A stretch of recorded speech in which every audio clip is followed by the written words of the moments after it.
সন্ধ্যা নামলেই আমরা এক অদ্ভুত দৃশ্যের সাক্ষী হই।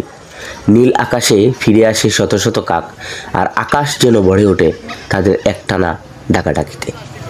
দিনের কর্মব্যস্ততা শেষে যেন তারাও ফেরে আপন ঠিকানায়, দলবদ্ধভাবে গাছের ডালে বসে গল্প করে, অভিমান করে, আবার মিলেও যায় একসাথে।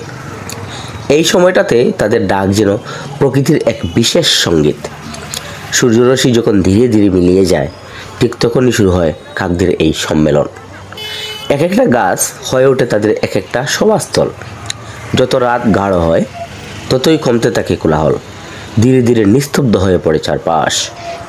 অনেকেই বিরক্ত হন এই আওয়াজ, মনে হয় শান্ত সন্ধ্যাকে বিঘ্ন করছে এই চেঁচামেচি। কিন্তু একটু গভীরভাবে চিন্তা করলে এটি প্রকৃতির এক অন্তর্নিহিত ছন্দ। কাক অত্যন্ত বুদ্ধিমান প্রাণী।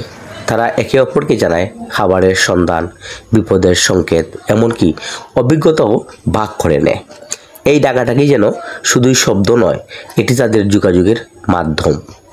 হয়তো তারা বলছে এই গাছে জায়গা নেই, বা ওদিকে বিপদ, বা আজ খাবার বেশ ভালো পেয়েছি।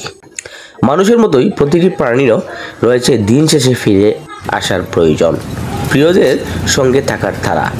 কাকের কলতান যদিও আমাদের কাছে একঘেয়ে বা বিরক্তিকর মনে হয়, তবুও তা প্রকৃতির ছন্দময় গল্পেরই অংশ। পরদিন ভোরে আবার তারা ছুটবে নতুন দিনের খোঁজে, আর সন্ধ্যা নামলেই আবারও শুরু হবে সেই চেনা ডাক, চেনা কোলাহল। এভাবেই চলছে প্রকৃতির নির্বিচার চক্র। দিন শেষে কাকেরা ফিরছে বাড়ি, সেই সাথে ফিরছি আমরাও। তো বন্ধুগণ, ভালো থাকবেন, সুস্থ থাকবেন। আসসালামু আলাইকুম।